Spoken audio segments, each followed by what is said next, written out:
Hoş geldiniz. Bu akşam çok özel bir etkinlik. Hepsi bizim için özel de Gordion daha da bir özel. Özellikle de kültürel miras, yapılı çevre, doğal çevre adına. Ben tanımayanlar için söyleyeyim. Mimarlar Derneği 1927 Yönetim Kurulu üyesiyim ve profesyonel çevirmen değilim. O yüzden bu akşam yapacağım çeviride hatam olursa, eksiğim olursa lütfen şimdiden beni bağışlayın. Eksik kalan yerler olursa katkınızı da almak isterim. Hemen notumu alır, tamamlarım. Bu akşamın moderasyonunu Zeynep Hocam yapacak. İKOMOS'la biraz giriş yapacağız. Ondan sonra da sözü Profesör Brian Rose'a bırakacağız ve aralarda sorularla söyleşiyi sürdüreceğiz. Sonunda da sizlerden olursa sorularınızı, yorumlarınızı alacağız. Çok teşekkür ediyorum. Okay, floor is yours. Welcome. Hey, then I start. Merhaba, hello. My name is Zeynep Kuban. I'm professor of History of Architecture at the Technical University of Istanbul. And by training, I'm an archaeologist, and I studied that at Istanbul University together with art history. And in ITU, I'm coordinating an art history program, PhD and master program, and I do a lot still work, field work, especially in Likya in Turkey. And so I have this ancient hat, and I'm also working on early 20th century. But what I mostly like is doing education outside the classroom, and this is partly for children about heritage, what it means, primary school or in the field. And yeah, well, because of these heritage things, I think that's why I came to IKOMOS. I'm a member of IKOMOS Turkey National Committee, and also a member of a committee of UNESCO Turkey's Tangible Heritage. And that's enough, because we have a distinguished and very dear friend and guest, Brian Rose. He has a Charles, but he never uses it, but maybe we just have the first translation. Sorry. Yes, thank you. Zeynep Hocam, İstanbul Teknik Üniversitesi'nde mimarlık tarihi profesörü. Arka planında arkeoloji ve sanat tarihi var. Aynı zamanda yüksek lisans ve doktora programlarının sanat tarihi bölümü İstanbul Teknik Üniversitesi'nde koordinatörü. Bunun dışında Berlin Teknik Üniversitesi, Cottbus ve Münih'te de misafir öğretim üyesi olarak görev yaptı. Özellikle de eğitimi sosyal katılım ve alan çalışmalarıyla birlikte yürütmeyi ele almayı tercih ediyor. Birçok kazıda da önemli görevleri aldı. Sadece yapılı çevre ve arkeolojik miras değil, doğal çevrenin de birlikte alındığı çalışmalar yürütüyor. Özellikle çocuklarla workshop yaptığımda ben altında çizmek istiyorum. Çok önemli bir konu olduğu için. Bir taraftan da İKOMOS Türkiye Milli Komitesi'nin üyesi. Birçok alanda, özellikle arkeolojinin, kurumsal tarihin, 20. yüzyıl sanatının, mimarlarının olduğu birçok alanda yayınları var değil. Hocam biraz kısalttım, kusura bakmayın. Teşekkür ediyorum. Söz sizde. Okay, so I introduce Professor Brian Rose, who is the professor of, okay, I'll have names, James Pritchett Professor of Archaeology of the Classical Studies and the graduate program in UPenn of the Mediterranean world. And he has his PhD from Columbia University, working on Julian-Claudian group monuments. So he came from Roman sculpture to Mediterranean, which is not so far away, but more to Mediterranean archaeology field.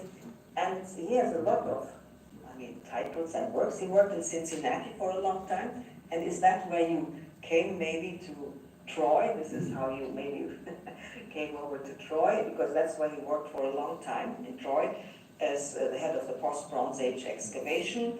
And also the Granicus River Valley project is very important. And which was done in Troy, and then he moved over to Phrygia to be the head of the excavation of Gordion. And of course, this doesn't come from somewhere. He was the president of the, I'm mixing it up, of the American, so this is always difficult at home. The Archaeological Institute of America. He has received many grants and medals from there. And he has been a trustee of the Academy in Rome. He was vice president of ARIT in Turkey, and he has a lot of affiliations to the German Archaeological Institute, the Austrian Institute, and well, many things, and of course publications, Rome, not Rome, Troy and Gordion, and many other things. And this is something I always find so interesting. Whenever I ask him, what do you think about this? He says, oh, I wrote a book, I wrote an article about that, and he's sharing everything. It's so nice that he has a very broad scope. And what I would like to say, which is also, of course, many people might know, it's not just the academic thing, it's also he has done education for soldiers who will be going to war to educate them on what they will encounter inside, to protect and be aware of the cultural heritage in Afghanistan and Iraq. And I think this is a very important thing, and I've seen also other commitments, but as it will be too long, right? You're such a hardworking and very interesting person, so I'm very happy that we will be here together. And I'm going to translate from the text, actually, with your contributions. Charles Brian Rose, arkeolog, klasik dönem araştırmacısı, yazar. Aynı zamanda bir dönem Fen Müzesi'nin yöneticisi, Akdeniz bölümünün yöneticisi olarak da görev yaptı. Uzun yıllar klasik dönem bölümünü Cincinnati Üniversitesi'nde yönetti, bölüm başkanı olarak. Cedric Walter klasik arkeoloji profesörlüğü unvanını da aldı. Amerikan Akademisi, American Academy in Rome diyeceğim, Roma'daki Amerikan Akademisi demek biraz garip oluyor. Mütevelli heyeti üyesi 2001 yılından bu yana. Aynı zamanda yürütme komitesinin de başkanı olarak görev yapıyor. 2017 yılında Amerikan Araştırma Enstitüsü'nün, Türkiye'deki Amerikan Araştırma Enstitüsü'nün başkanı olarak seçildi. Gordion kazılarının başkanı ve Troya'daki Bronz Çağı sonrası dönemin kazılarını yönetti. 2003-2007 yılları arasında Granis Nehri Vadisi'nin araştırma projesini yürüttü. Özellikle Zeynep Hocam'ın altını çizdiği bir konu daha vardı. Afganistan'da görev yapacak askerlerin gittikleri bölgelerde karşılaşacakları kültürel miras, arkeolojik eserler konusunda farkındalığını arttıran, onlara nasıl davranacakları konusunda yol gösteren eğitimler de verdi diyeyim ve hemen sözü size bırakayım. Şimdi, and now I just moved to how we came together. So in 2021, so Gordion came before, of course, into the tentative list, and then in 2021 there was a mission organized through ICOMOS International and from ICOMOS Switzerland, and this is Dr. Cynthia Dunning came to Gordion, to the mission, to make her investigations and to see if everything is working properly. It was to see, let's say, to write a report on this issue.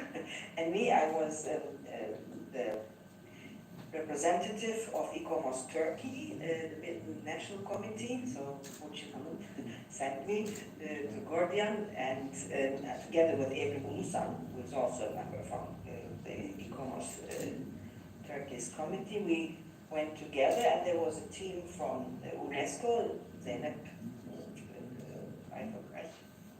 So some team also from UNESCO. While making things like this, I seem to forget.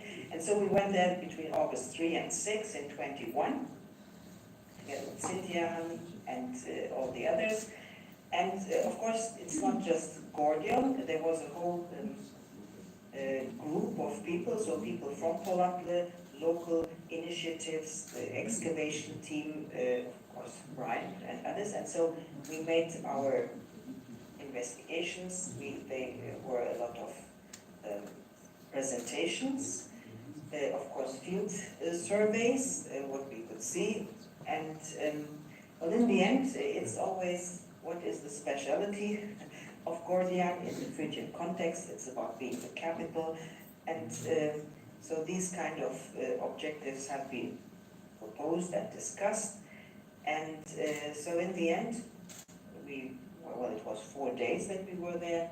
We discussed with the locals, and there was also a lot of discussion with the people who worked in Gordion, the workers, the people in the village, the archaeologists, and I think this is very interesting that World Heritage doesn't only mean it's a nice place and we give them a World Heritage sign, but that there's a whole thing about the society there, and this was also important for the report of Cynthia Dunning.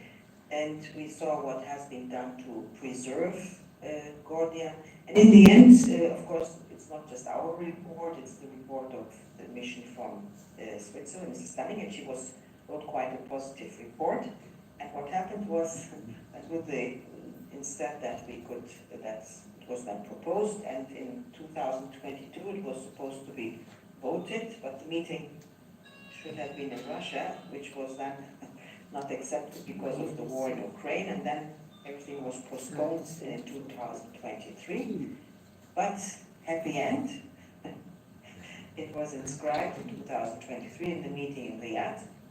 And I think before I go on talking forever about details, it would be better to know, yeah, okay, so we have the translation. Sorry. Okay. You know, to Çok find bir ekleme Tabii. küçük bir ekleme yapabilir miyim? Bilmiyorum, izleyen herkes farkında mı? Türkçe mi söyleyeyim, İngilizce mi söyleyeyim? Hocam ben İngilizce kısmı Türkçe'ye hızlıca çevirdikten sonra onun üzerine ekleme yaparsanız tamamlayıcı olur diye düşünüyorum. Bununla ilgili olduğu için tamam, sonra yapayım o zaman. Teşekkür ederim. 2021 yılındaki geçici listeye girişten sonra kalabalık bir ekip, İKOMOS Uluslararası ekibi Türkiye'ye, Gordion'a geldiler. Zeynep Hocam'la Milli Komite üyesi olarak Evin Ulusoy'la birlikte bu ekibe katıldı. UNESCO'dan gelen bu ekip, Zeynep Aktür'e de sanırım UNESCO ekibinin içerisindeydi. Sadece Gordion'da kazalarında yapılan bir araştırmayı tavsiyen değil, aslında yaratıcılarla, alanda çalışanlarla, sanırım halkı da kapsayan bir takım gruplarla görüşmeler yaptılar.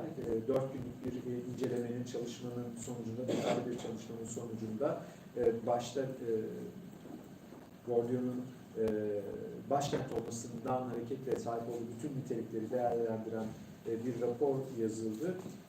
Özellikle Zeynep Hocam'ın altını çizdiği bir konu vardı. Kültürel arkeolojik mirasın sadece bir dünya mirasının bir tabela olmadığı, bunun üzerinde sahip olduğu değerlerin de öne çıktığı bir raporla oylamaya gidildi, ama oylama Rusya'da olduğu için ve savaş devam ettiği için o kısım biraz karışık olmuş anladığım kadarıyla. Riyad'da tekrarlanması gereken bir toplantı söz konusuymuş ve 2023'te Riyad'da gerçekleştirilen toplantıdan sonra Gordion listeye girdi diyeyim. Hocam buyurun. Üçüncü. Şimdi bağlamı biraz daha netleştirmek için girmek istedim araya. Şimdi bir İKOMOS, yani Uluslararası Anıtlar ve Sitler Konseyi'nin Türkiye Milli Komitesi var. Bir de UNESCO'nun Türkiye Milli Komisyonu var. Türkiye Milli Komisyonu'nun içinde Somut Miras Komitesi var ki Zeynep onun da üyesi, Zeynep Kuban. Bu Gordion'da olduğu gibi Dünya Miras Listesi, UNESCO'nun yerler aday oluyor belli kriterlere bağlı olarak. Ondan sonra da Dünya Miras Komitesi tarafından bu adaylık değerlendiriliyor ve sonuçta işte listeye giriyor veya girmiyor. İKOMOS ise bu Dünya Miras Komitesi'nin danışmanı olan bir kuruluş. Yani UNESCO Dünya Miras Komitesi İKOMOS'un uzmanlarına görüş soruyor. Onların görüşleri, oluşturdukları rapor bu Dünya Miras Komitesi toplantısında konuşuluyor ve onun üzerine değerlendirme yapılıyor. Bu nedenle Gordion içinde işte Zeynep'in söylediği gibi Cynthia'nın geldiği bir teknik misyon aslında. Bütün aday olan yerler için son değerlendirmeden önce yerine gelip Kültür Bakanlığı bunu tabii organize ediyor, düzenliyor. Yerinde inceleme yapıyor. Zeynep ve Evrim'de Türkiye, UNESCO, İKOMOS Türkiye Milli Komitesi adına Büyük İKOMOS'tan gelen uzmanın yanında birlikte bu teknik misyona katıldılar. Bu Dünya Miras meselesi, Dünya Miras Komitesi meselesi, işte o komite, bu komite biraz karışıyor da onun için ben bu açıklamayı yapmak istedim. Zeynep, Kuban ve Evrim Musa bizim adımıza, yani İKOMOS Türkiye Milli Komitesi adına bu teknik misyonda yer aldılar. Onlar da rapor yazdılar. Bunlar da sonra işte önce biz İKOMOS'a, sonra da Dünya Miras Komitesi'ne iletiliyor. Teşekkür ederim. Bu kadardı. Açmak istedim. Çok teşekkürler hocam. Zeynep hocam, mikrofonunuz kapalı. Well, then after finishing these introductory parts, I would like to ask you, Brian, well, Gordion has a long history of excavation and you took it over, so what makes Gordion so interesting and what have you done so far? Maybe you can give us an overview. Thank you, Zeynep, and of course it's an honor to be speaking to the Mimarlar Derneği. Gordion is the capital of Phrygia, which was a kingdom that spread out over about 1/3 of modern Turkey in antiquity, especially between the 9th and the 6th centuries BC. So I'll stop for translation. Sorry, I was trying to take the notes, but I think I missed some part. But the most important part, 6. ve 9. ve 6. yüzyıl, milattan önce 9. ve 6. yüzyıla tarihlenen bir yerleşimden bahsediyoruz. Okay. Now I'm all ears. Anadolu'nun 1/3'ünü kapsayan bir şeyden bahsediyoruz. I'm all ears now. Thank you. Okay, please. Okay, so the site of Gordion has been excavated under the auspices of the University of Pennsylvania Museum since 1950. So altogether 74 years. And in the course of excavation, we have focused on the citadel mound of Gordion, which contains 4,000 years of habitation from the 3rd millennium BC until the end of the Seljuk period. Okay. 74 yıldır devam eden bir kazıdan bahsediyoruz. Aslında Pennsylvania Üniversitesi Müzesi tarafından başlatılmış. Özellikle eski kale, tepe alanı üzerine yoğunlaşmış, odaklanmış bir kazıdan bahsediyoruz ve yaklaşık 4000 yıllık bir süreci kapsıyor. Selçuklu dönemine kadar uzanan bir süreç bu. Here you see the aerial view of the citadel mound on the left, and then on the right, a plan where we have indicated a different color for each of the settlements of ancient Phrygia. So primarily the early 1st millennium BC. The earliest is in red, early Phrygian, 9th century BC, and then blue for middle Phrygian, 8th, 7th, and 6th centuries BC. And late Phrygian is the period of Persian control, 5th and 4th centuries BC. Okay. Solda, yok, bize göre sağda gördüğünüz eski kale yerleşimini gösteren bir hava fotoğrafı. Diğer tarafta da farklı dönemden katmanlara ait yerleşimlerin planlarını görüyorsunuz. Burada 3 dönemlik bir yerleşim katmanı söz konusu. Erken dönem Frigya katmanı 9. yüzyıl milattan önce. Orta dönem ki mavi renkle gösteriyor. Erken dönemimiz en erken dönem, rengini karıştırdım ama Kırmızı, özür dilerim. Kırmızı ile erken dönemi görüyorsunuz, mavi ile orta dönemi görüyorsunuz. 8. yüzyıl ve geç Frigya dönemi ki Pers kontrolünde olan dönemi ifade ediyor. En son katmanda, evet, yes. The primary gate in the 9th century BC was on the east side of the citadel. You can see it here in a reconstruction in the lower part of the slide. It was built around 850 BC, and it's the best preserved Iron Age citadel gate in Turkey. 8. 9. yüzyıla ait Doğu bölgesi kazılarından fotoğraflar görüyorsunuz. Aşağı kısımdan tepenin 550 yıllarına ait demir çağın en iyi korunmuş, Türkiye'de en iyi korunmuş kapısının rekonstrüksiyonu da modellenmiş olarak ekranda. The gate still survives to a height of 10 meters, and it had been damaged in the earthquake in Izmit in 1999. So 7 years ago, we began a project to conserve the stones of the gate, and we finished last year. Kapı 10 metre yüksekliğinde, özellikle 99'daki İzmit depreminden sonra kapının hasar gören taşlarını onarmak için de bir koruma projesi başlatılmış ve geçen yılda tamamlanmış. So we needed to take from the gate the first 12 courses of stone. We stabilized the broken stones, put them back into place, and used steel straps to keep the consolidated or stabilized facade tied to the gate. So if there is another earthquake, the gate will not be affected. İlk 12 sıra taşı onarıp yerine koymuşlar ve çelik taşıyıcılarla sağlamlaştırmışlar. Başka bir deprem olması halinde kapının zarar görmeyeceğini ifade ediyorlar. Taşıyıcı değil, şeritler. You can see the gate here.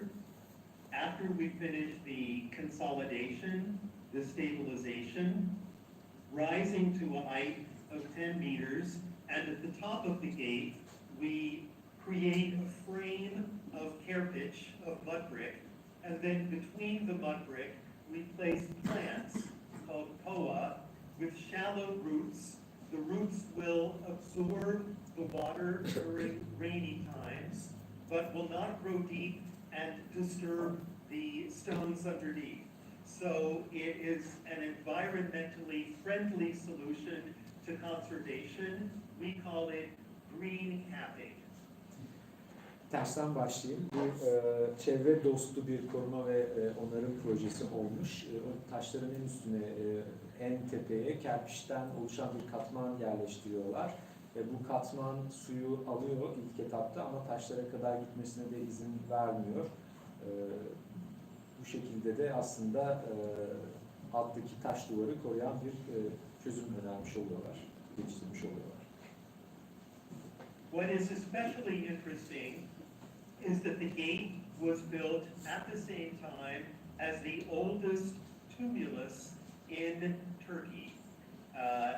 Both gate and tumulus built in 850 BC, and the gate is organized so that anyone who leaves the city has their eyes focused on the center of the oldest burial mound at the site. Tümülüs en eski örnek olarak karşımızda milattan önce 850'de yapılıyor. Hem kapı hem tümülüs en eski örnekler ayakta ve merkezleri, eksenleri birbirine bakacak şekilde inşa edilmiş. When you go through the gate, you come into the center of the citadel, which has two courts with buildings we call megarons, intended for ambassadors and diplomats. On the left side, a terrace building intended for production of textiles and food. İçeri girdiğiniz zaman iki tane avluyla karşılaşıyorsunuz megaron biçimde. Bunlardan bir tanesi diplomatlar ve ziyaretler için, diğeri de tekstil üretiminde kullanılan avlular. The megarons are 20 meters long with a height of over 12 meters, and you can see a reconstruction in upper right, and it's about the same space as one of the galleries in our museum, as you see on lower right. Megaronlar, 9. yüzyıldaki megaronlar 19 metreye 15 metre ve yüksekliği 12 metrenin üzerinde. Fotoğraflarda gördüğünüzde Mönpen Müzesi'ndeki sergilenen hali olarak söyleyebilirim. Yani kısmını kaçırdım. Okay, please. The megaron walls were badly damaged in a fire in 800 BC, and they're too badly damaged to conserve. So what we are now doing is covering the damaged walls with geotextile, and then placing a new stone frame around the walls to protect them. Duvarlar, megaron duvarlarından bir tanesi M.Ö. 800'de çok büyük bir yangında ciddi hasar görmüş. Bunları alt kısmını geotekstille kaplıyorlar, üstüne de yeni taşlar ekleniyor. Covering the walls of the megarons were textiles. These burned in the fire of 800 BC, but we conserved them, and we are able to see the original designs and reconstruct the original appearance. These date to the 9th century BC and are some of the oldest textiles that have ever been found.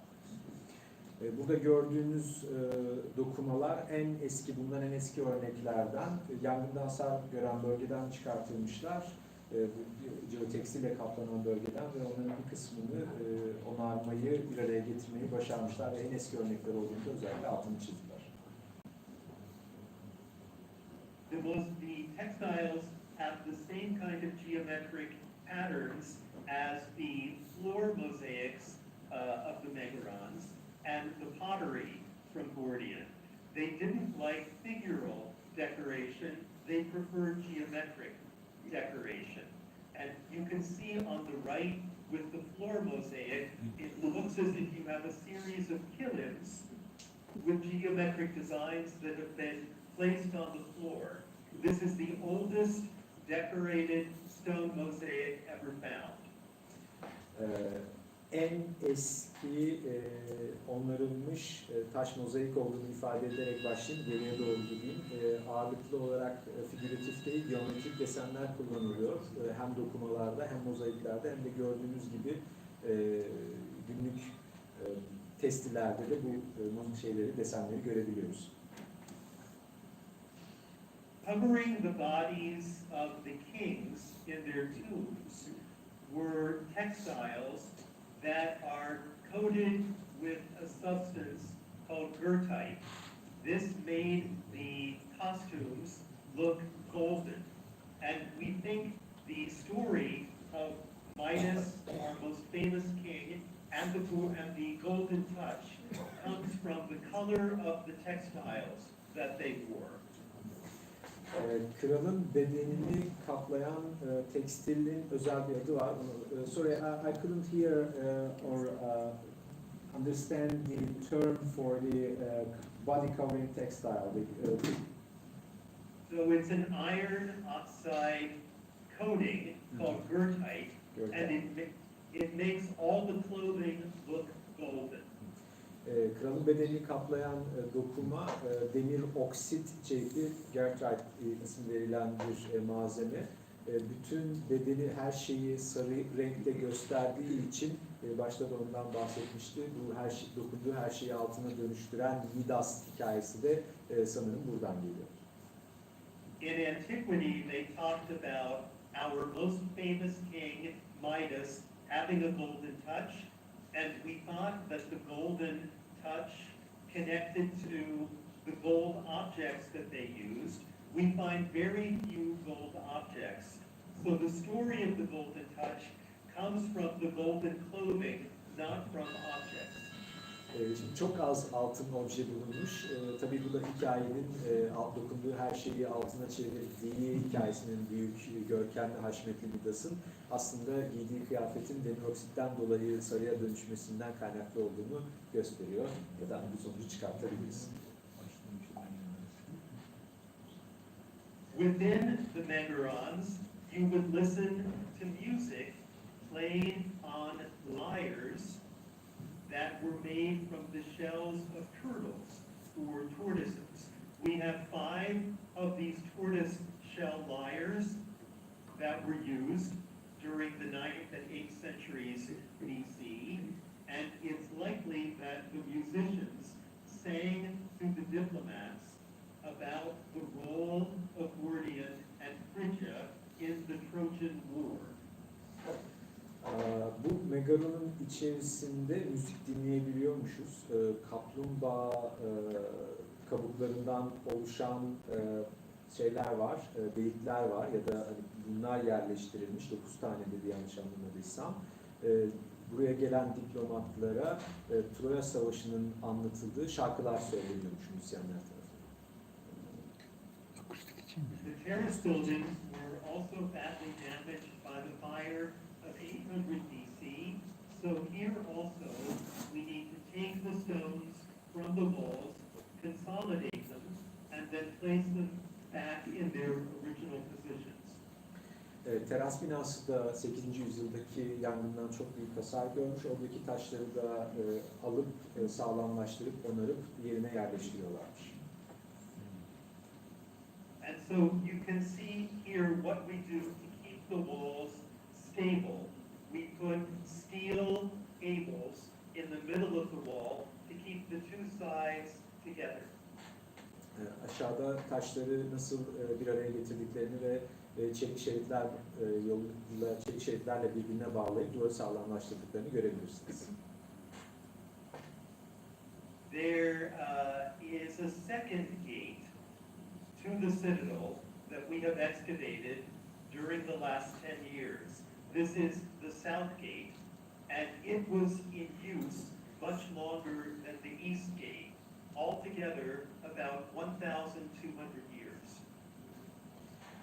İkinci kapı son 10 yıldır kazdıkları kapı. Güney kapısı daha uzun bir süre kullanılmış bir kapı bu diğer kapıya göre. This is a gate with a road leading through it that is about 100 meters long. And as you see, the gate was supported on a stepped terrace wall that we call a glacis that rose about 5 meters higher than the surrounding area. 100 metre uzunluğunda bir yoldan, teraslanmış bir yoldan bahsediyoruz ve alanı çevreleyen coğrafyadan neredeyse 100 metre yükseğe çıkartıyor. 5 metre mi? 100 metre. 100 metre uzunluğunda 5 metre yukarı çıkartıyor. Kusura bakmayın. You can see the road here leading to the entrance to the mound, 100 meters long, and then you see an aerial view of the road on lower right. We've done a lot of conservation for the walls, so if you come to the site, you'll be able to see this not looking as good as it did 2,000 years ago, but very stable and very impressive. Yukarıda yolun çizimlerini görüyorsunuz. Hani yine burası da ya zarar görmüş bir alandı. 2000 yıl önceki kadar iyi görünmüyor ama yani şu anda da ziyaret ettiğinizde iyi bir koruma yaptıklarını görebileceksiniz. In order to stabilize the stones of the gate, they used wooden beams that were 3 meters long. So these are beams that we found at the gate. They are complete. They are 2,800 years old, and they give us a good idea of the chronology of the gate. taşları birbirine bağlamak, sağlamlaştırmak için 3 metrelik ahşap kirişler kullanılmış. Bunlar 2800 yaşında alanda bulunmuşlar ve alanın kronolojisi hakkında epeyce bilgi sağlamış bu kirişler. And this wood is juniper or ardiç in Turkish. Bu kirişler ardıç ağacından yapılmış. We have also worked to the side of the gate in a complex called the Mosaic Building. This is called Mosaic Building because the floors have these elaborate mosaics that show a meander. Hemen yakında mozaik binası olarak adlandırılan bir yapıda da çalışmışlar. Zemininde oldukça detaylı işlenmiş bir mozaik, meander mozaiği olarak adlandırdığımız mozaik kalmış.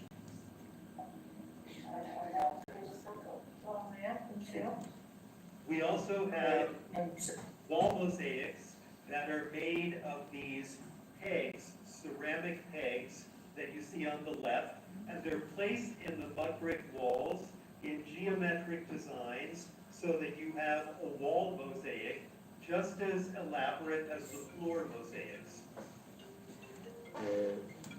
Mozaik boncuklar duvara geometrik desenler işlemek için kullanılmış. Bunun bir kısmını kaçmış olabilir. Kerpiç duvarların içerisine yerleştirilmiş.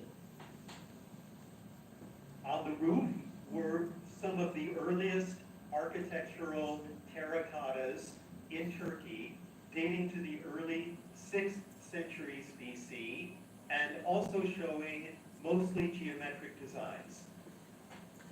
Tavanda da en eski terakota örneklerini görüyoruz mozaik binasında. Bunlar da 6. yüzyıla, milattan önce 6. yüzyıla ait. Kiremit. Next to the trench, we found an entire roof from the early 6th century BC, so we can come closer to reconstructing the buildings as a result of these excavations than ever before. Bu 6. yüzyıla ait bütün çatıyı bütünüyle yenilemişler, bulmuşlar ve çalışıyorlarmış. Çok, I'm so sorry, kusura bakmayın, arada bir karışma oldu, bir misafirimizin mikrofonu açık kaldı, o yüzden bir kısmını kaçırdım. Kusura bakmayın, o bölümü çevirirken hata yapmış olabilirim. Yeah, please. We also found that the walls of the mosaic building have Lydian numbers. That is to say, numbers connected to the Lydian kingdom around the ancient city of Sardis. And we found a stone omphalos, which is a belly button that indicates this area is sacred. Okay, for this part I'm going to help Zeynep Hocam. I need your help a little bit. Bu bölümde Burada bu binada Lidya yazısında harfler ve sayılar bulmuşlar. Bir de bu stone omphalos dediği aslında bir göbek taşı diyebileceğim. Göbektir. Bir de taş bir sütun. Bu omphalos da o mekanın kutsal olduğunu gösterir. Yani bir de Lidya bağlantısı tabii önemli burada. We also have a piece of armor from the chest of a soldier that is a mixture of iron and bronze. This was worn by a soldier at Gordion during the time of the Persian attack.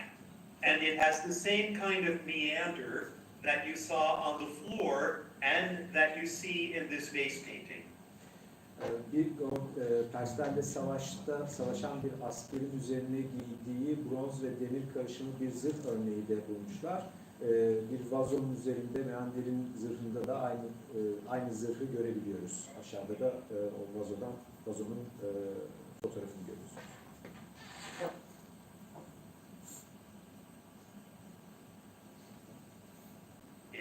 And then last summer, as we were digging in this area, we found a gold and ivory sphinx dating to the 6th century BC. You see it here after conservation. And we found another one that is a complement to the first sphinx. So you have two sphinxes facing each other, made of gold and ivory. Geçen yazda bu bölgede altın ve fil dişinden oluşan bir sphinx bulmuşlar. 6. yüzyıla ait. Ona karşılık gelen bir sphinx daha varmış. Yani iki tane sphinx var birbiriyle karşı karşıya gelen, birbirini tamamlayan. These were probably part of a wooden throne, like the one from Urartu at the left, and it again shows us how special this building was. Bu buluntu binanın ne kadar özel olduğunu da gösteriyor. Çünkü Urartulardakine benzer soldaki sağdaki Urartu tahtından örnek bunda bir tahtın parçası olduğunu düşünüyorlar. So this was a special building with more unusual discoveries than any other building at the site. I think this is where the Gordion knot cut by Alexander the Great was presented. Okey. Bu çok özel ve alışılmadık keşiflerle dolu bina bize Gordion'un İskender'in kestiği Gordion diyor. düğme olduğunu gösteriyor. Evet, büyük bir ihtimalle. Büyük bir ihtimalle tarihten duyduğumuz bu hikayenin doğru olduğunu, buraya ait olduğunu gösteriyor. We have used the architecture of the Midas monument in Midas City to help us with the reconstruction of the Acropolis or the Citadel of Gordion. These are stone reproductions of megarons, the same size as the megarons of Gordion. And so we assume that the decoration of the Midas monument, 8th century BC, was the same as the decoration of the megarons at Gordion. Midas Monument anıtının üzerindeki bu megaronun aslında şehirde bulduğumuz megaronun aynısı olduğunu, onun olduğunu gösteriyor. Ya da bunu bulduk. Bir ekleyeyim mi? Aslında Hocam. ölçek de benzer olduğunu söyledi. Dolayısıyla aslında anıtın ölçeğiyle megarondan demin de bahsetti ya, yok bilmem 12 metre yüksekliğinde. Yani Aynı onları ölçekte. ebat olarak da karşılaştırmak ve anlamak açısından önemli olabilir. In the largest tumulus at Gordion, which was built for the father of King Midas, we find the oldest standing wooden building in the world, 740 BC. En büyük tümülüs ki Midas'ın babası tarafından yapılmış en eski ahşap yapı olduğunu söyleyebiliriz. Recently, on the roof of the tomb, we found the names of 4 Phrygian men who signed the roof beam before the tomb chamber was finished. We don't know who these men were, but signing a beam is common today. This is the only example we have of names on the top of a building in antiquity. Yakın zamanda bu mezar odasının tavanında 4 tane Frig insanının, vatandaşının imzasını bulmuşlar. Bu kirişteki imza hala günümüzde de aslında ustaların yaptıkları işe bıraktıkları bir imza. Bunlar da en eskileri bulabildiğimiz. We have the same names written in wax on bronze bowls from the interior of the tomb. So these were aristocratic men. Bu kişilerin aslında aristokrat kişiler olduğunu düşünüyorlar. Çünkü aynı isimleri bronz kasenin üzerine mumla da yazdıklarını görüyoruz. Yani aynı isimler bu kasenin üzerinde de bulunmuş.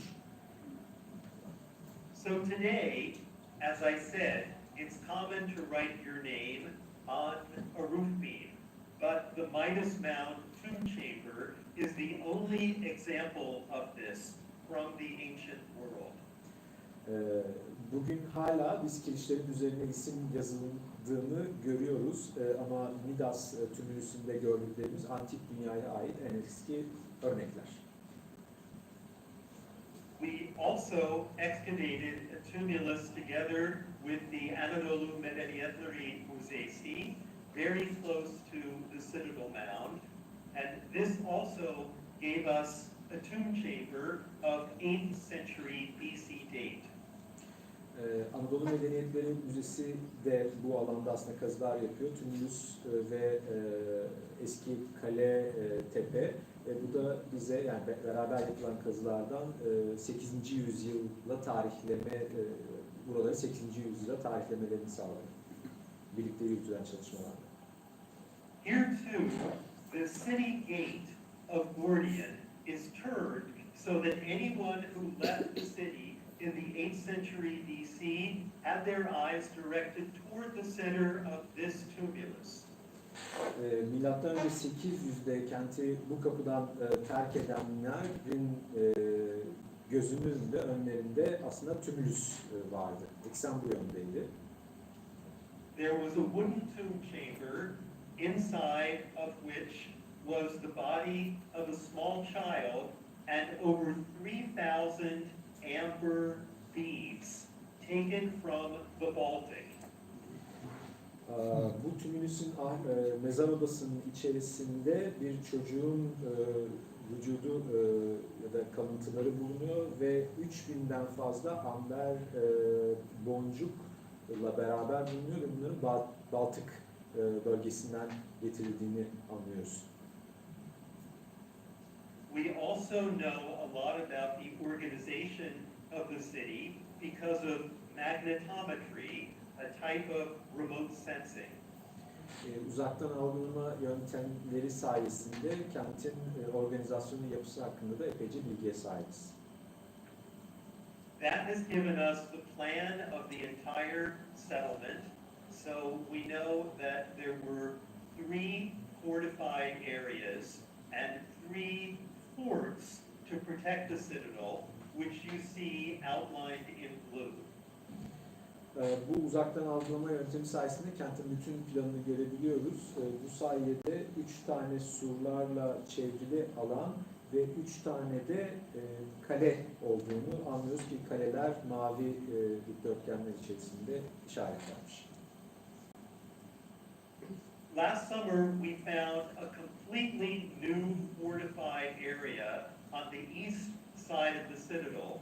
And so the site of Gordion, we can now say, is over 115 hectares in size. Yakın zamanda doğuda yeni bir surla çevrili alan bulmuşlar ve toplamda 150 hektarlık bir alanı kapsadığını anlıyoruz kentin. 115. 115 We know the name of Gordion from ancient literature, but also from an inscription that was found last year, which is the first indication of the name of Gordion in an inscription. Gordion'u aslında antik metinlerden biliyoruz ama bir inscription, yazıpta da ilk defa Gordion'un ismini açık bir şekilde okuyabiliyoruz. İlk defa da böyle bir kanıt bulduk.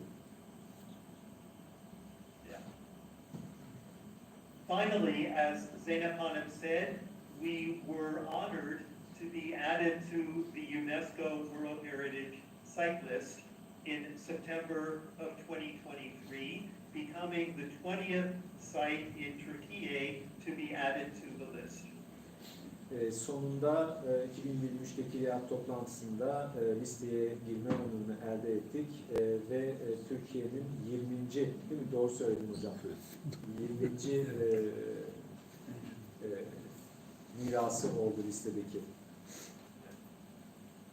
We also are hoping that the UNESCO status enables us to protect the site better than we have been able to do, but also to ensure that the site is protected. We have begun cultural heritage classes for the children of the area so that they will understand how important the site of Gordion is and how important it is to protect ancient culture. Umuyoruz ki miras listesine girmek alanı daha iyi korumamız konusunda bize destek olur ama bir taraftan da özellikle yerel halkın çocukların tanıması ve daha iyi koruyabilmesi yönünde de bizim için önemli bir fırsat yarattı diyebiliriz aslında.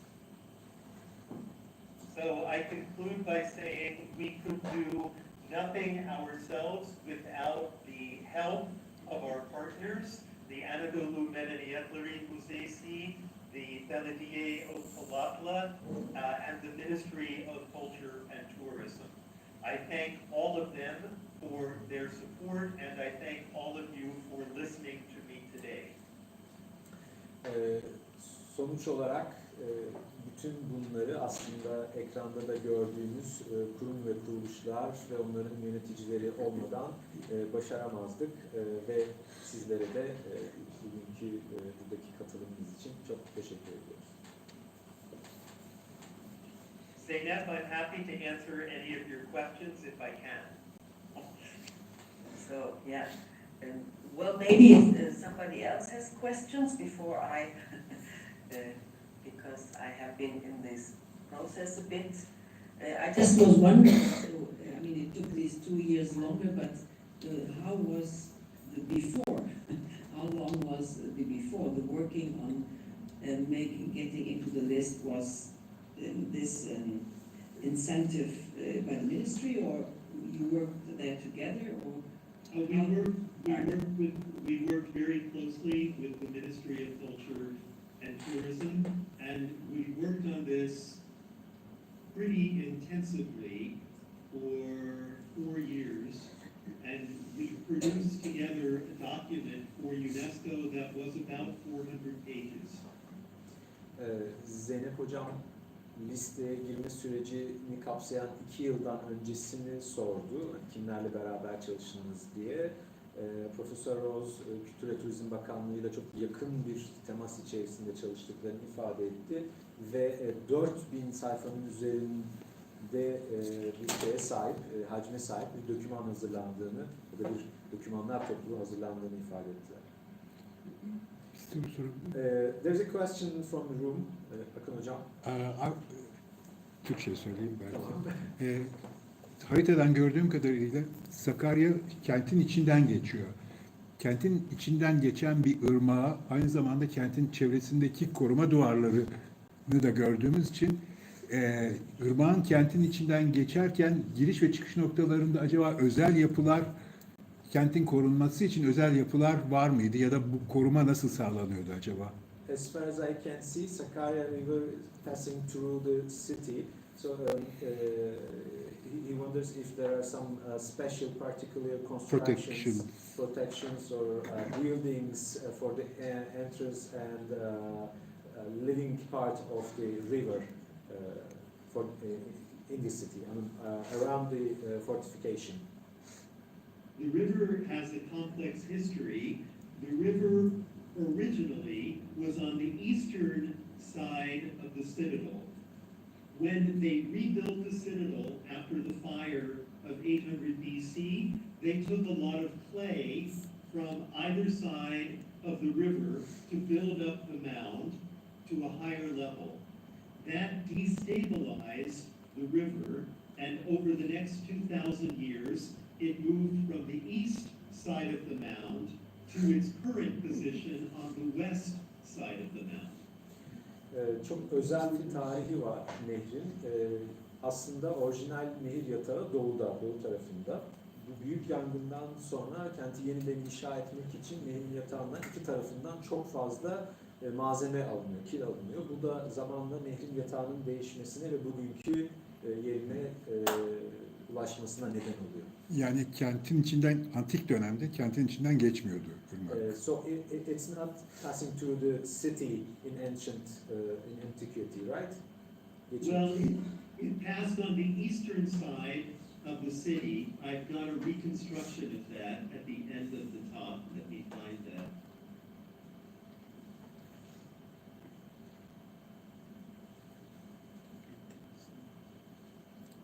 Okay, so here you see the Sicaria on the eastern side of the citadel. And so it was right on the eastern side of the citadel. It is now on the western side, where you see this dark line of trees. Yani kentin içinden geçmiyormuş ama doğudan geçiyormuş. Ve toplam diğer tarafa geçmiş. Okay, thank you. Any questions? Tabii ben Okay, there's another question from the... thank you very much. We've been really, thank you. That's a lot of information, very interesting information for us enthusiasts.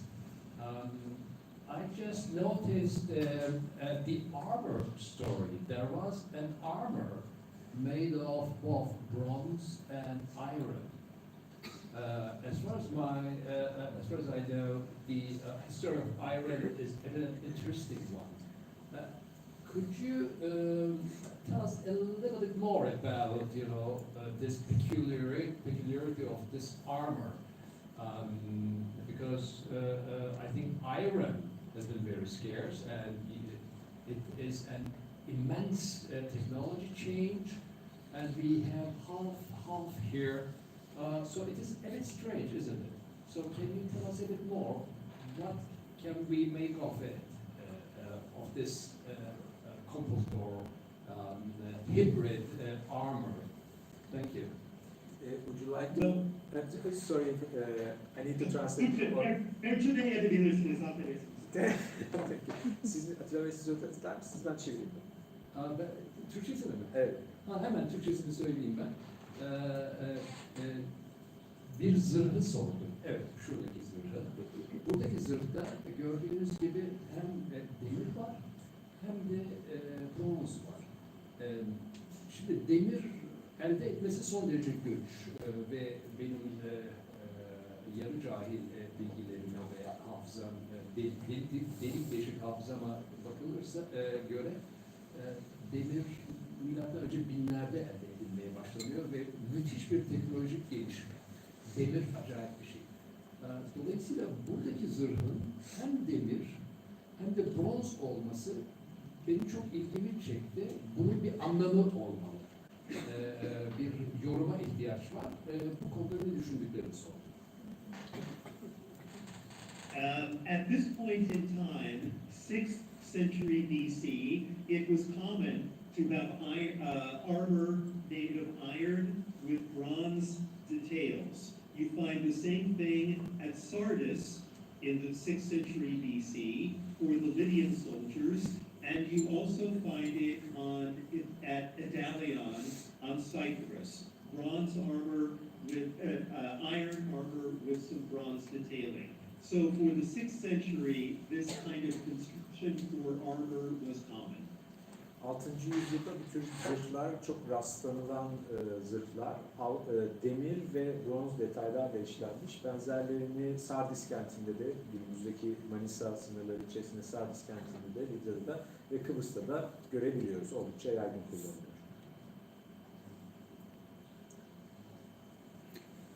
Başka soru yoksa. Another question from the audience.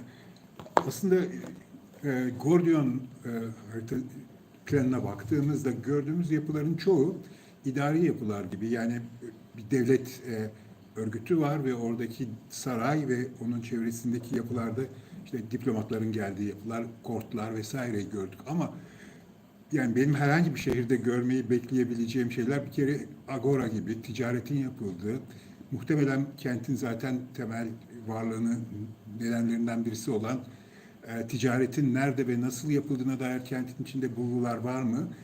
Ticaretten başka üretimle ilgili kilimi gördük, demir işlerini gördük. Muhtemelen bunlarla ilgili de işler işlemlerin yapıldığı yerler, yani bir şekilde kentin endüstrisinin kurulduğu yerler olabilir. Bunlarla ilgili herhangi bir bulgu var mı? Kazılarda bunların nerede yapıldığına dair bir şey bulunmuş mu?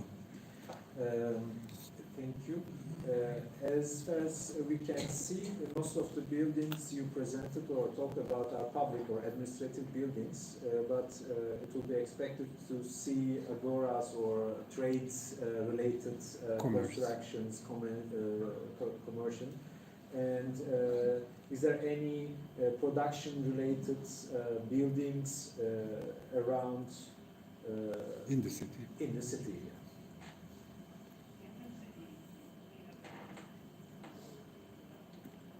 Duyulmuyor. Sorry, there's a problem with the computer sound. Could you please repeat the sentence, the last sentence?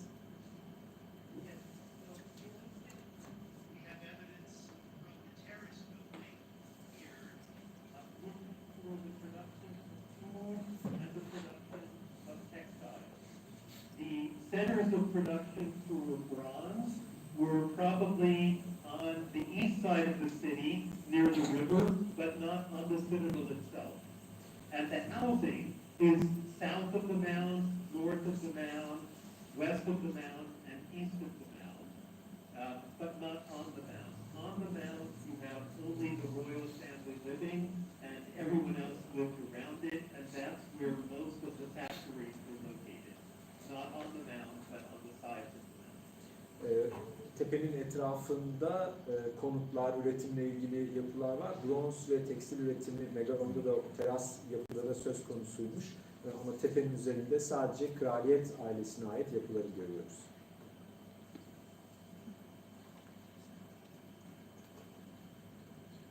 Zeynep Hocam, sizin sorunuz var mıdır?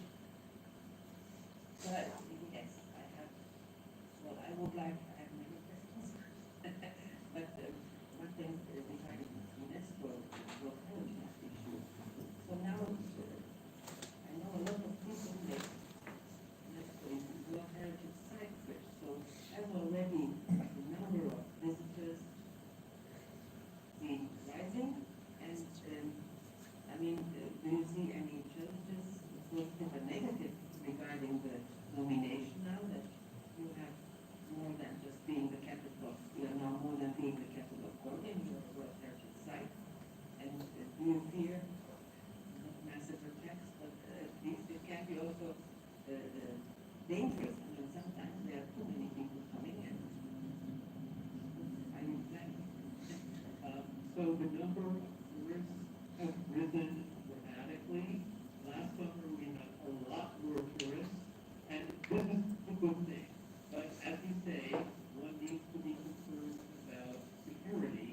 So last summer we set up 32 new security cameras to monitor the museum, the excavation house, the Midas Mound tomb chamber, and the citadel mound, so that we can keep it safe.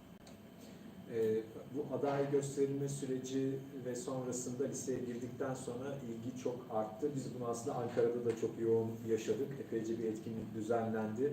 Üniversitelerden öğrenciler götürüldü, davet edildi. Bunun yarattığı yoğun ziyaretçi akını, şiddetli hatta ziyaretçi akınının alana vereceği zarar, yani pozitif ve negatif yönlerini sordu Zeynep Hocam. Çok ciddi bir ziyaretçi bir ilgi var. Bunun da önemli güvenlik zafiyetlerine yol açabileceğini düşünüyorlar ve 32 yeni kamera eklenmiş alana. Bu noktada ben de bir şey eklemek istiyorum. Biz genelde kültürel mirası, tarihi çevreyi hep turizm yoluyla ya da turizme kazandırma hedefiyle hareket ettiğimiz için genelde özellikle kamuoyuna yansıyan kısmı böyle bir turistik etkiyle konuşuluyor ne yazık ki. Actually, I made a contribution last year in Ankara. There are a lot of organization meeting and activity concerning Gordion and the list. So it increased the awareness, but most of the time our concern is about integrating the site into the tourism and the tourism-related issues. Your works and your actually efforts are increasing awareness about the heritage, not only as a tourism, but also as a value itself, as an intellectual heritage of the humanity. And Zeynep, in response to your question about what is difficult, UNESCO asked us to make the site accessible for people who are in wheelchairs, or people who have difficulty moving around the site. So this we are trying to do, but obviously it's a citadel now, so it's difficult to make it accessible for everyone, but we are trying to do. UNESCO alanın erişilebilir hale gelmesini de önemsiyor, özellikle dezavantajlı bireyler için. Ama bu bir tepe ve bu tepenin erişilebilir hale getirilmesi de ekstra bir çaba istiyor ama bunun için de uğraşıyorlarmış, çaba gösteriyorlarmış. Bir sorun daha olacak. There is another question here. Hello again. I'm curious about this mythology of Alexander the Great visiting and the Gordion knot. After having heard that you also studied on Granicus, which is his first war with of course the Iranians. So can you say that Alexander the Great really visited the town, and what is the percentage of or probability of the truth about this Gordion knot thing? Thank you. So with reference to the Gordion knot, there are 4 ancient historians who describe Alexander cutting the Gordion knot at Gordion. I'm certain that it occurred. There are some differences in details, but largely the historians agree that Alexander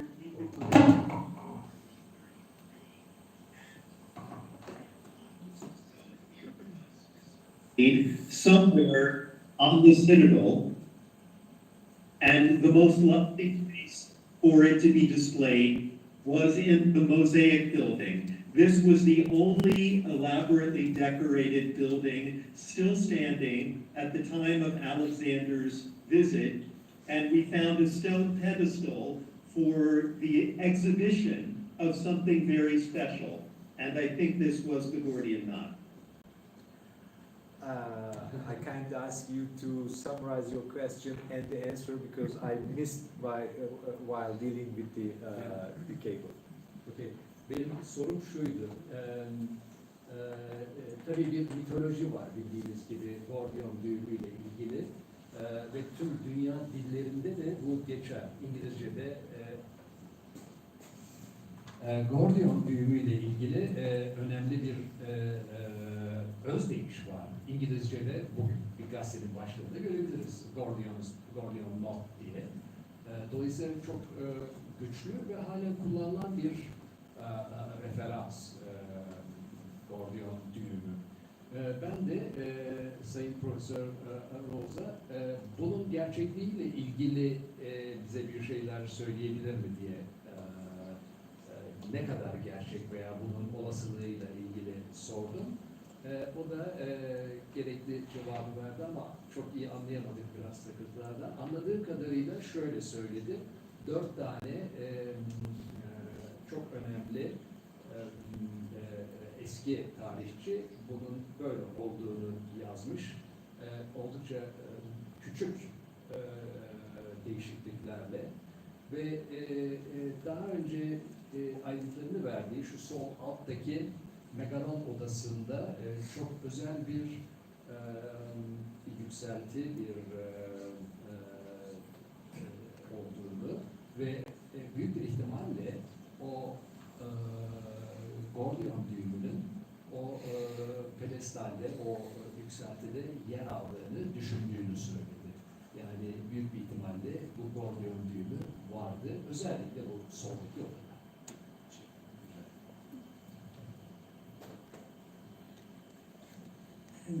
Benim bir sorum daha var. May I ask something more? Yes. Speak about archaeological findings a lot, but there's a few things you already mentioned, the juniper. So the area is quite arid at the moment, so there are no big forests, but there must have been obviously a lot of juniper. So the tomb chamber was juniper, the beams were juniper, as you said, and also all this wooden furniture that they have in this. Is it, so do we know when this devastation or the loss of wood came, or was it brought from somewhere away, or?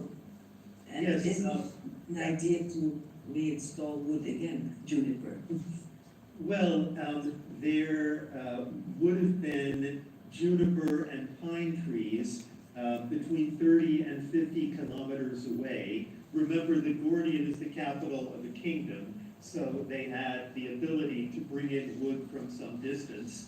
The cedar, which is used, must have been a diplomatic gift from a king in the area of Lebanon. There was diplomatic gift exchange extensively during the period of Midas's reign, 8th century BC. So I think the cedar came from far away, but the juniper and the pine, they could have gotten from an area between 30 and 50 kilometers away from Gordion. Those are the three kinds of wood that they like to use. Sorry hocam. Arkeolojik kalıntıların yanı sıra özellikle mezar odasında bulunan ardıç, ahşap ürünlerden de bahsedildi epeyce. Bunların nereden getirilmiş olabileceğini sordu Zeynep hocam.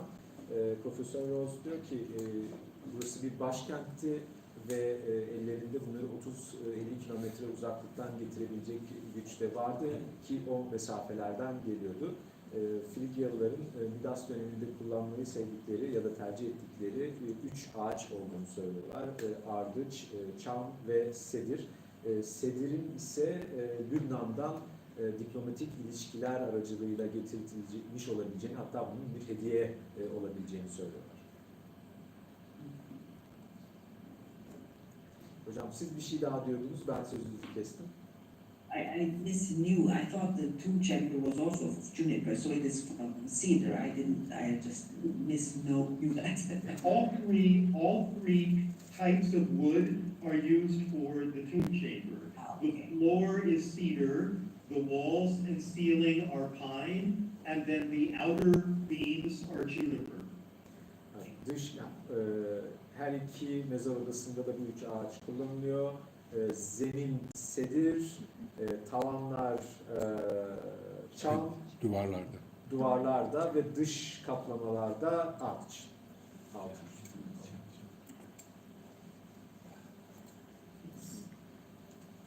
Benim başka sorum yok, yani sonsuza kadar da uzamasın. Salondan başka katkı ya da soru var mı acaba?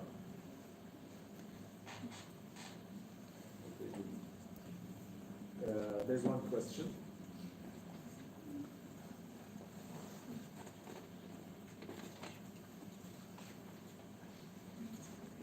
Merhabalar diyorum.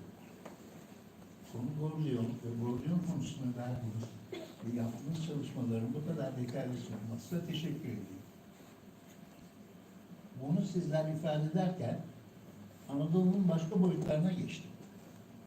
Yüzyıl olarak söylüyorsunuz ki 6, 7, 4.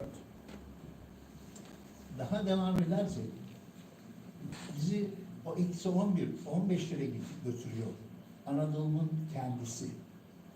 Acaba teker teker her bir lokal konuda dünya mirasına olayları sahiplenmek yerine bütünde girme ile ilgili bir çalışma olabilir mi? Anonim soruyorum. Teşekkür ederim. Okay, I'll try to translate. So, thank you for your presentation. You refer to the 4th, 6th, and 8th centuries of Anatolia, and with your presentation, we talked about the different dimensions of Anatolia, and it is possible to consider as a whole instead of separate or particular times or ages. I'm not sure if I'm tam olarak ifade edilmiş olabilirim. Tam olarak ifade edememiş olabilirim sorunuzu. Soruyu tekrar alabilir miyim? Daha bütüncül Hayır, bir... peki o zaman şöyle başlayayım. Tamam. Atatürk Türkiye Cumhuriyeti'nin bir kültür olduğunu temelinde tasdiklandırmış. Dolayısıyla lokal olarak yapılan bu çalışmalara saygı duyuyorum. Ama yüzyıl olarak baktığımızda burası 3, 8, 7. Öğrendik ki Gültepe ile beraber eksi kaça geldik? 11.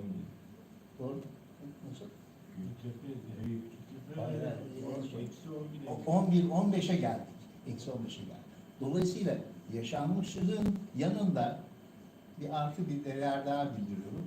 Bir Anadolu fay hattı üzerinde. Şimdi bu öbür söylediklerimin bir ilgisi yok ama fay hattı sonraya geldi. Bu kadar medeniyet birdenbire nasıl var oldu ve yok oldu? Sırasıyla bir, iki, sormak istediğimiz çok basit şey şu. Anadolu'nun kendisi tek tek yerine toptan dünya mirası olması düşünülemiyor. Düşünülebilir mi? Okay, so we are most of the time refer to individual or unique dates or cultures or civilizations, but the recent explorations show that the overall history of Anatolia goes back to 12,000 BC. So is it possible to have Anadolu as a whole, as a cultural heritage, to be protected in the list, and the whole land of Anadolu? Zeynep Hanım, maybe you want to answer this. And I think the Burçin hocam da kalmıştı bu arada. inscription into World Heritage has also to do with the state of preservation. And in Anatolia, a lot of things are not preserved as a whole. Zeynep Hanım, belki Türkçe de konuşabilirsin. Ha, tamam. Yani bu Dünya Mirası listesine girmek için bir korunmuşluk meselesi de var. Sadece ilginç olmak yetmiyor. Ve burada tabii bunlara sahip çıkmak bir mesele. Bunların iyi durumda olması önemli bir mesele. Dolayısıyla Anadolu'nun bütün olarak şey yapmak güzel olur tabii. Ama hani çok iyi bakmıyoruz ne yazık ki. O yüzden onların hani bir bütün olarak bir miras olması teorik olarak doğru. Fakat bu listelerin en önemli özelliği onların bir bütüncül bir değeri olması. Yani kendilerinin biraz eski, güzel, daha da eski olmasından ziyade bütüncül olarak bir anlamı olması, bir kendine has bir özelliği olması filan. Bilmiyorum, sizi görmediğim için. Ama korunmuşluk önemli bir şey ve ne yazık ki her yerimiz çok korunmuş değil. Teşekkürler hocam. Burçin hocam, siz evet tam da bu şeyi yaptınız ama sizin de eklemek istediğiniz birkaç şey var sanırım. Evet, aslında Zeynep söyledi benim söylemek isteyeceğimi. Bu Dünya Miras Listesine aday olurken ve değerlendirilirken zaten çok ayrıntılı bir değerler ve kriterler bütünü içinde bakılıyor. Yani her zaman tabii ki katmanlı bir tarihi olması önemli kriterlerden biri. Bu kriterlere göre adaylık başvuruları yapılıyor. Dolayısıyla her yer için belki aynı olmuyor burada öne çıkan değerler. Ama hepsinden önemlisi hani Anadolu'nun bütününü biz listeye sokalım diyorsak, Zeynep'in de söylediği gibi Anadolu'nun bütününe, bütün katmanlarıyla, bütün farklı medeniyetleriyle değer vermemiz ve iyi korumamız lazım. Çünkü korunmuşluk durumu gerçekten en önemli kriterlerden biri. Korunmuşluk durumu ve geleceğe doğru da korumaya ne kadar hazır olduğunuz ve niyetli olduğunuz, bununla ilgili bir güven sağlıyor olmanız. Bunlar çok önemli. Onun için Anadolu'yla evet övünüyoruz ama gerçekten de genel anlamda çok iyi korumuyoruz maalesef. Sanırım böyle bir akşamı kapatacak en iyi sonuç cümleleri de bunlar oldu. Bunların üzerine bir şey söylemek de çok zor. O bütüncül yaklaşımı. Güzel bir şey söyleyelim. Ayol korumuyoruz. Bak vaktimiz ne kadar kötü. Yok, olumlu, tam tersine olumluya doğru gitmek anlamında. Bu farkındalığa sahip olduktan sonra listeye giren yapılarla ki işte ahşap camiler de bu anlamda çok ciddi bir etki yaptı. Listedeki yapıların artmasını sadece listeye girmek olarak değil, aslında bizim bu alanlara gösterdiğimiz özenin, politika değişikliğinin, farkındalığın artmasının sonuçları olarak görmek lazım. Her zaman bu ilgi çok fazla ziyaret olarak düşünülmemeli. Bunun yaratacağı etkinin, ivmenin ki salondan da aslında bu ivmeyi görebiliyoruz.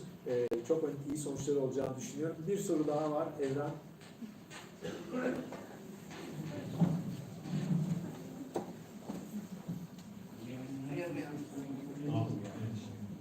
Evet, şimdi soru geliyor. Evet. Bu ahbap seansıyla bitirmeyelim. Biraz belki mimarca bitirelim. Professor Rose, thank you for your presentation. I would like to ask a specific question about the condition of the wood. I understand that you found these three types of wood, in good condition. So, can you compare the material performances? Can you repeat the question? Sorry, I couldn't hear it very well. Okay. I'm asking about the material performance of these three type of woods. Can you compare them in terms of their performance? In what condition did you find this specimen? So the strength and stability of the three types of wood, I think that's the question. Yes.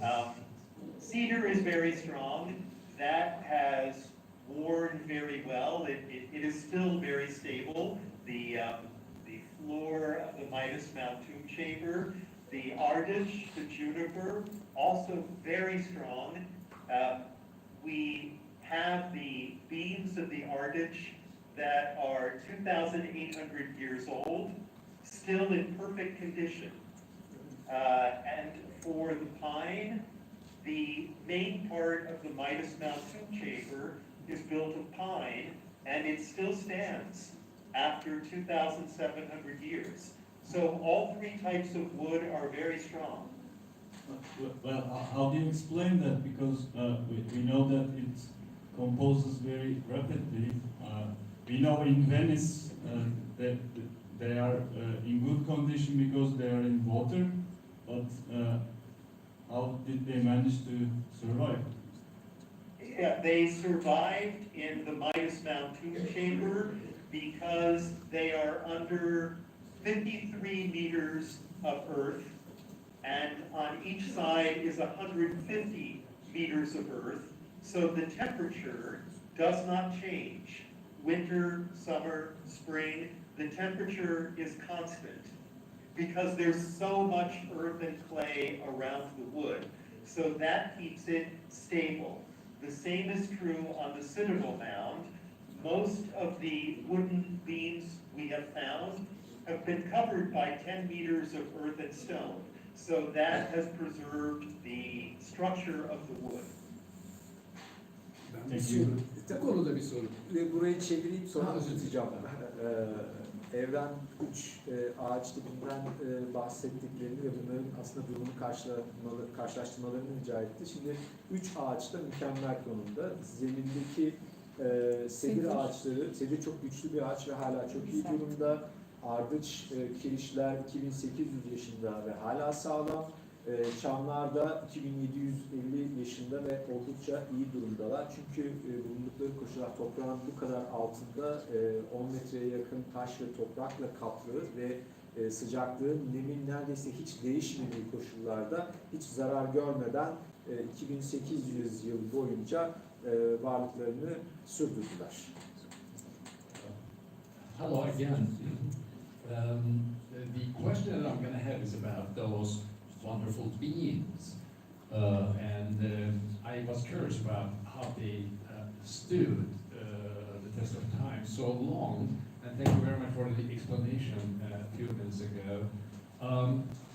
I'm just wondering, this is an amazing dendrological treasure. I mean, I happen to know the dendrologists working on ancient wood, which traps incredible amount of information about the meteorological changes or the climate changes. I doubt if dendrologists or archaeodendrologists would know about this trove, this treasure. Do they know or don't they know that, Gordion holds such an incredible treasure of old woods? This is absolutely amazing. Yes, it is amazing, and we have been able to create a strong chronology for Gordion based on the dendrochronology. We have had, over time, 2 dendrochronologists working on the wood. First was Peter Cunningham in the States, and now we have Professor Unal Akemik working on the wood. We had a very long analysis of the dendrochronology in our book, The New Chronology of Iron Age Gordion. So there you will find a long article by Peter Cunningham on the history of dendrochronology at Gordion. Atilla Bey bu kadar özel ağaçların olduğu bu kadar eski özel ağaçların olduğu bir alanda ağaç bilimi çalışanların, özellikle arkeolojik ağaç bilimi çalışanların ilgisini sordu. Bu konuda çalışanlar var mı diye sordu. Çünkü hazine inanılmaz bir hazine. Profesör Roz'da bu konuda çalışıldığını, 2 tane daha önce Peter, I don't understand, I couldn't understand the surname of Professor Peter. Ve Cunningham ve Türkiye'den de Ünal Bey'in bu konuda çalıştığını ve yakın zamanda bir makaleyi yazdıklarını söylediler. Okay, I think that's all for tonight. Okay, teşekkürler bu akşam için. Thank you. It was a great evening with full of exciting and amazing information. And it's not only about the UNESCO list but also the site itself. Alanla ilgili, listeyle ilgili çok özel bilgileri aldığımız çok keyifli bir akşamdı. Thank you for accepting our invitation and for this precious presentation. And Zeynep Hocam ve Uçin Hocam, thank you for your precious contributions and for letting us having this evening together. Bu akşamı gerçekleştirmedeki katkılarınız için de çok teşekkür ediyoruz. Ben teşekkür ederim. Sağ olun.